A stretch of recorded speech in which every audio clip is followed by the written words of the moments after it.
Hello everyone and welcome back to another pre-recorded lesson video.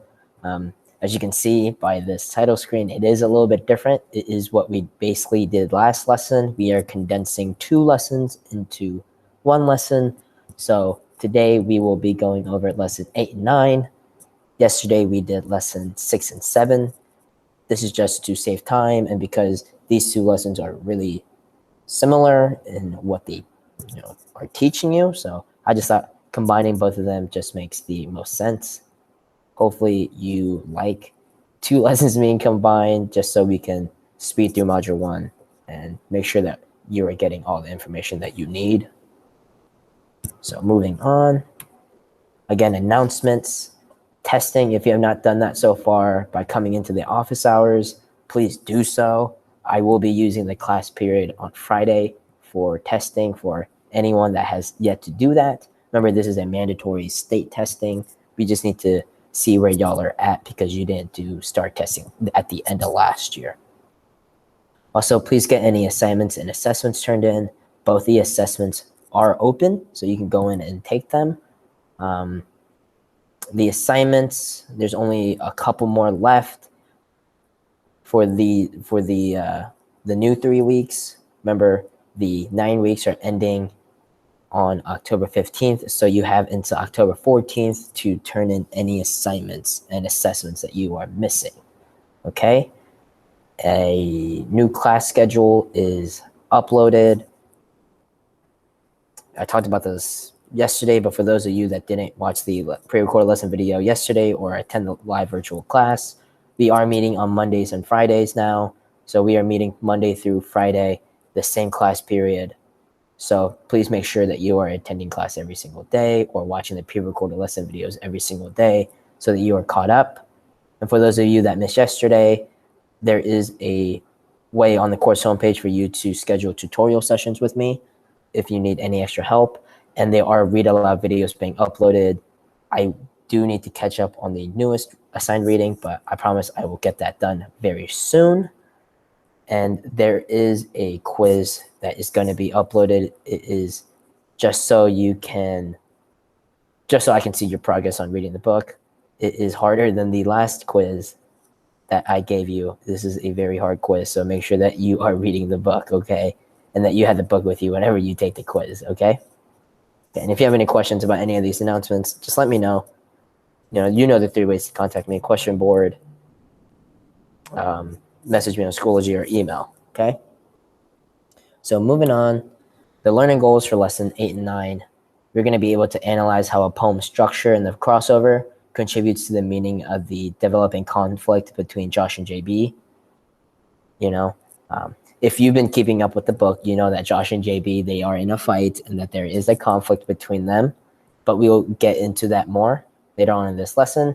Remember those words, poem, structure. We're going to be looking at structure and form today, right? Second learning goal is we're going to be able to apply an understanding of theme and descriptive and sensory language in a revision of a narrative poem. Remember, theme is coming back and descriptive and sensory language never left, right? And then we're going to analyze how form contributes to meaning in a comparison of the block and children's games. Those are going to be, y'all don't know what those are yet, but I promise we are about to get right into that immediately. So buckle in. This is going to be a long lesson. So make sure you're paying attention. Make sure you're taking notes, okay? So the intro, I know that I just talked to you in the learning goals about things called the block and children's games. Those are 2 paintings, and we're going to be doing for those 2 paintings what we've been doing for any painting or artwork that we've been looking at, especially remember the Sleeping Gypsy and what was the other one that we did? I don't remember, or Wings. Yeah, we did the Sleeping Gypsy and Wings. So we're going to be looking at 2 extra paintings, and we're going to be noticing, first observations, right? And then you're going to have to answer some questions about it. And this chart right here is just so you can see some definitions of what new terminology, some words that we're going to be looking at while we're looking at these 2 paintings. So line, you saw that before and whenever we looked at the Sleeping Gypsy, but perspective is new. The definition of perspective is seeing or understanding a thing from a distinct position and point of view. We're going to go into perspective whenever we look at these two paintings. Vanishing point is the place at which two lines that run beside one another appear to join or meet. And collage, a type of art in which materials such as photographs, images from magazines, cloth, buttons, etc. are pasted to the surface. So basically glued on there. And you're going to see an example of a collage coming up in one of the two paintings. And if you want to put these in your vocabulary journal, in your digital notebook, digital journal, you are more than welcome to, okay? Okay, so the first artwork that we're going to be looking at, let me pull it up for you right here. I know it is pretty bad quality right here. This is the best quality I could find online, and you'll be able to see why it is so hard to find a good picture of this and be able to save it and show y'all. So just notice, take in the painting, and remember first observations, remember look left to right, up and down, take in whatever you see first, whatever draws your attention first, right? So I'm gonna give you a couple seconds to do that, and then come back to this video and I will share my observations with you, okay? Okay, so welcome back. I know it was probably really hard for you to even make any observations about this, to be honest with you, because of how blurry this is, but I'm just gonna go over what I see personally. Like the first things I see are all the different colors, right? And all the apartment buildings, it looks like, or just buildings in general in there. Then what you don't really see right here and like all down these streets are these are people, right? There are people gathering right here. Like there's a funeral going on right here. That's what you're not really seeing. You see people walking down the street. This right here is an angel. Like there's an angel in the sky carrying a man. There's a man sleeping on the ground. There's like a couple angels throughout this entire picture. What else? And you sort of notice even through the blur, you see that the people in the ground, they're all black and white in color, but the buildings in the background, they're all super colorful, right? So it's sort of contrasting a little bit. And the painting basically shows a whole city block and what everyone is doing in it. And you can't really see it, but because of the quality, but the people, they don't look very realistic. Some are really tiny and some have just super large heads compared to everyone else, and some are just a lot larger. So so if you can find a better quality of this online for you to look at, great, go ahead. I also uploaded a link to it, so on this PowerPoint, so you can look at it a little bit better. It's just trying to save the image and try to present it to y'all. It's not going to have the best image quality, right? And the particular parts that really draw my attention are the buildings.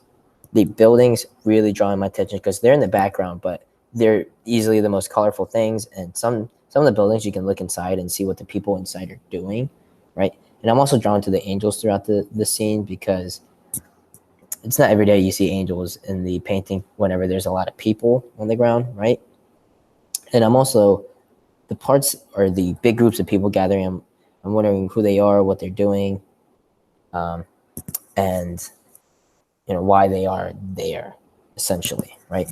And remember right here, let me go to this slide, this link right here. If you go on it, you can see a better version of it, and it condenses it right here. So you can see this. Yeah, see, you see these people, they're basically cut out, and we're going to go into why it looks like that.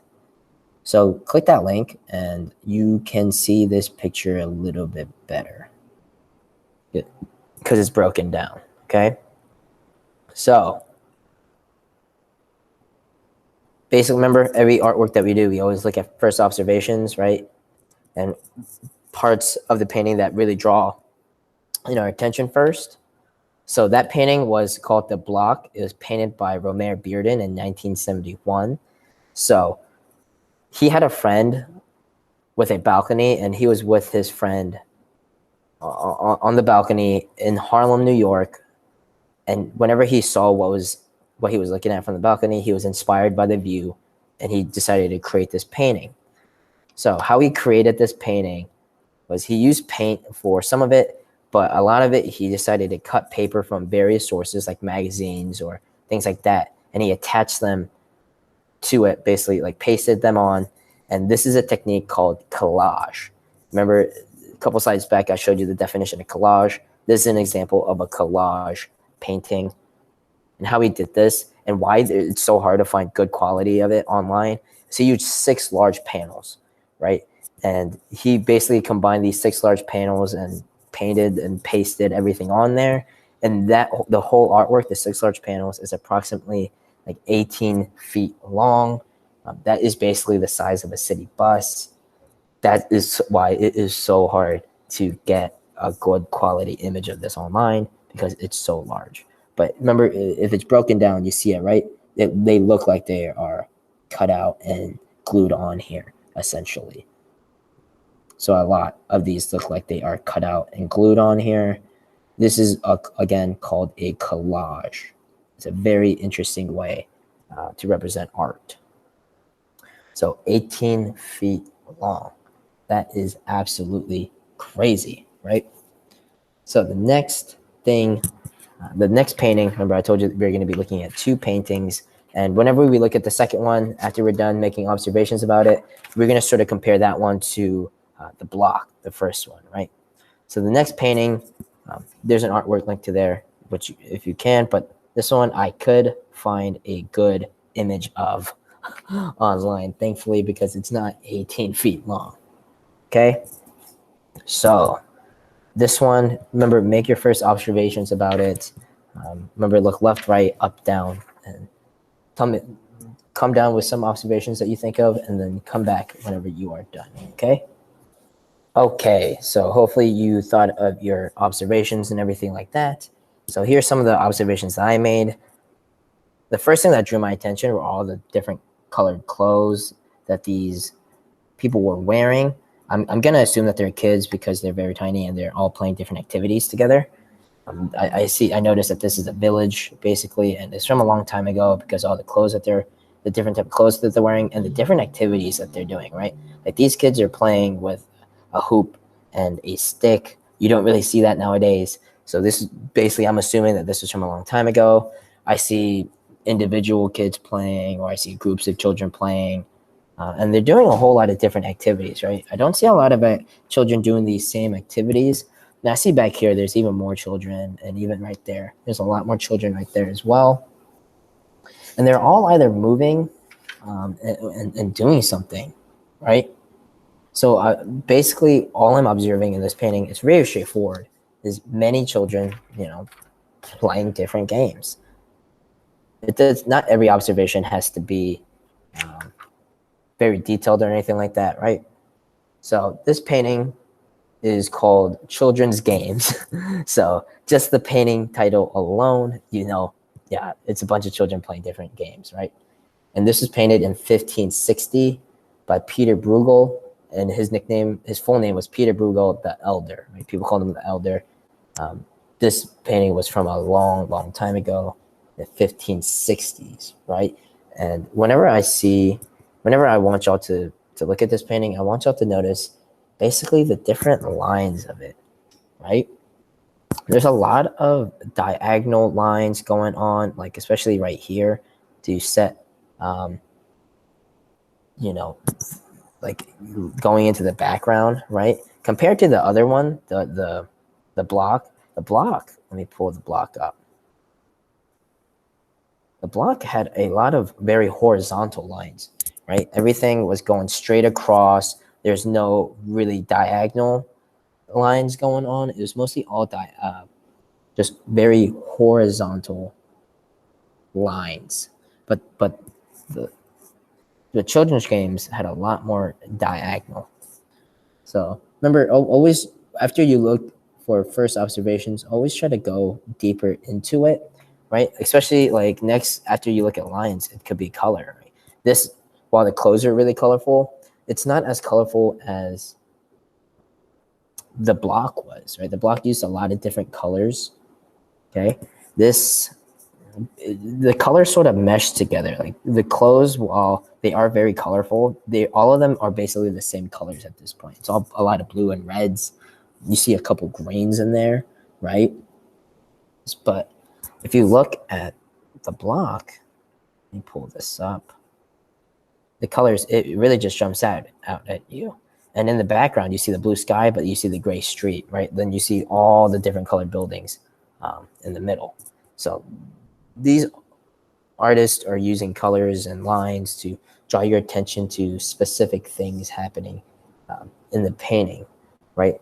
They want you to look at certain things immediately and look at it first, and then they want you to look at the second thing that they're trying to draw attention to, right? These artists do this because they want you to look at a painting a certain way, right? And remember what in the vocabulary definition, we talked about a term called perspective, right? And perspective is the point of view of which the painting is drawn from, or how you're looking at it. So the perspective for both, it is from up high, right? It's not at ground level. You're looking at the painting from an up high perspective, right? And the perspective in both paintings shows a lot of different, let me see if I can get both on here. A lot of different things going on, right? A lot of different activities. Like you see all these people in the streets doing something. You see everyone in the street doing something in that painting as well, right? And it basically, both perspective makes it seem like the viewer is watching the scene from a distance. You know, they're not directly involved in what's happening in the painting, but they're observing, right? We're observing what people are doing in it. And that's basically really the only similarity that these two paintings have, because color is different, lines are sort of different, right? But perspective is still the same. And remember, the artists are making you look at specific things like that because they want you to view a painting a certain way and view it in an order that they want you to view it in. Like from right here, you immediately pay attention to the people first instead of the background. That is because the artist wants you to look at the people first.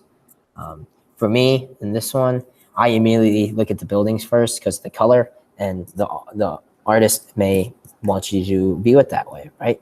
Is because of the format, you know, the structure of the painting.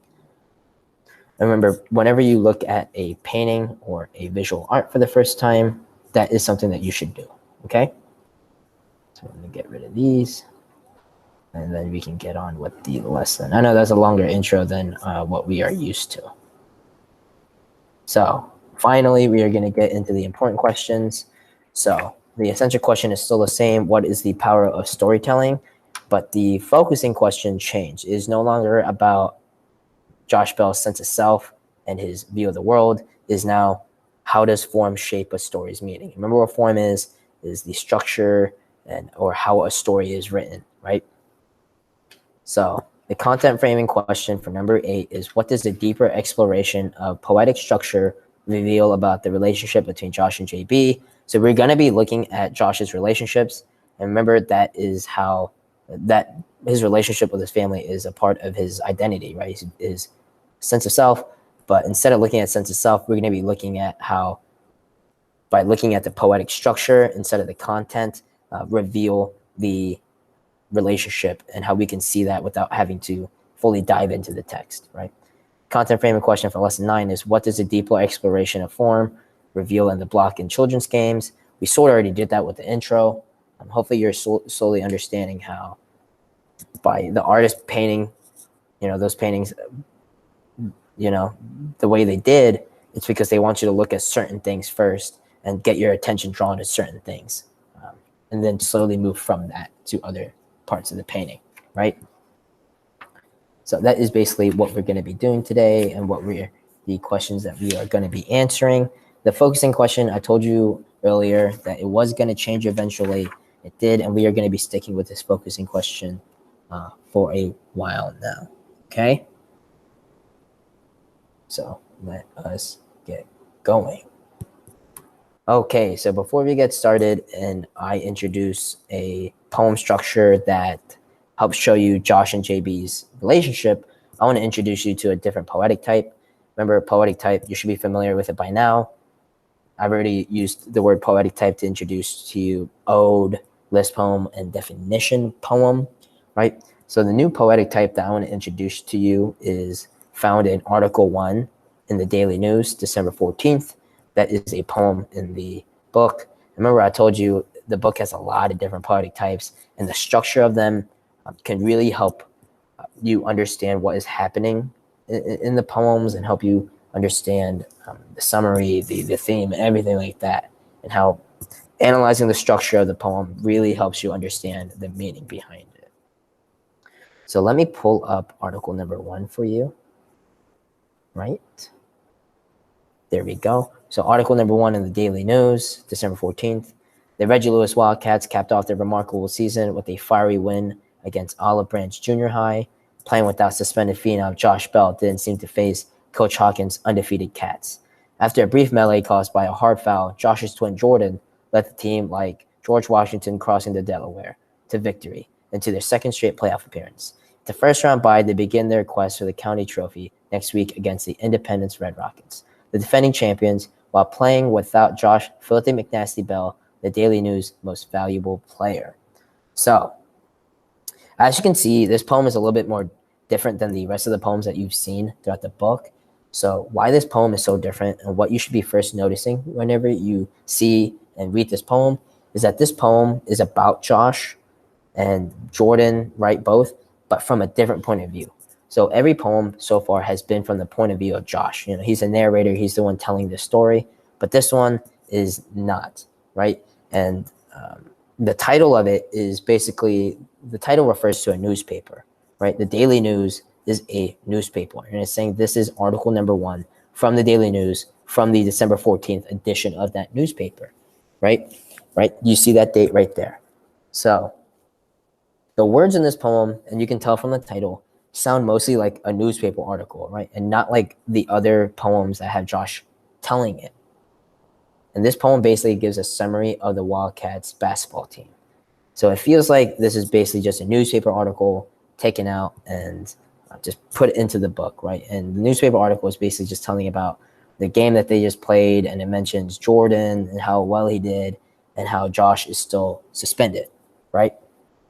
So this is the type of poem I wanted to introduce, and this structure has a very has a specific name, and that is called a found materials poem, right? And that is the new poetic type that I'm introducing to y'all. It is called, remember, found materials. Okay, so let me actually, no, this is fine. So some of the characteristics or criteria that you're going to be looking for whenever you think it is a found materials poem. So the criteria that a found materials poem needs is it reframes writing from a found source as a poem. So, and the title indicates basically the source material, and typically the source is not usually originally poetry. So what those 3 things means is the found materials poem reframes writing from a found source as a poem, and the source is not usually from poetry. So the source material for this was a newspaper article, right? A newspaper article about the game that JB, Jordan played without Josh, and that basically took words from the newspaper article and reframed it as a poem, right? And the title usually indicates a source material. So the Daily News was the source material, or the article from the Daily News from the December 14th edition was the source material. So that's following it. And the selected choice of language, there's a selected choice of language from the source material. So every word isn't going to be directly from the source material, but you're going to take a good amount from the source material and you're going to put in your own words in it, like especially descriptive and sensory language words, right? And a found poem is usually explanatory and descriptive, and it presents information or understanding from the source material in a new way. So it's basically taking information from the source material and you're basically repackaging it into a new way, especially sorry about that. You are basically repackaging the source material in a new way, and that new way is in the form of a poem. Okay, so hopefully that makes sense, and that is basically found in here on the PowerPoint. All of those characteristics of a found materials poem. I'm basically introducing this to you early because I want it drilled into your heads basically, because we are going to be using a found materials poem in lesson 10. and y'all are going to have to write your own found materials poem from a source that I'm going to give to you. Okay? So moving on, the meat of the lesson, we are going to be looking at a poem called Dear Jordan. So this poem is a great poem for looking at structure, right? And by being able to look at the structure of this poem and analyzing how this poem's written, we're going to be able to analyze and look into Josh and JB's relationship, right? So let me pull up Dear Jordan for y'all. Okay, so this is Dear Jordan. Okay, and whenever you first see this poem, you see it's basically split down the middle, right? It looks like there's split in half, and you see one's going this way and the other one's going, this way. So what's happening in this poem and how you should be thinking whenever you first look at it is you should always look at the format and be like, how should I read this poem? And why I love this poem so much for this structure, right, is you should be looking at it and saying, there are two different ways that I can read this poem, right? Because this poem has two structures, right? One is going vertically, right here, and then right here.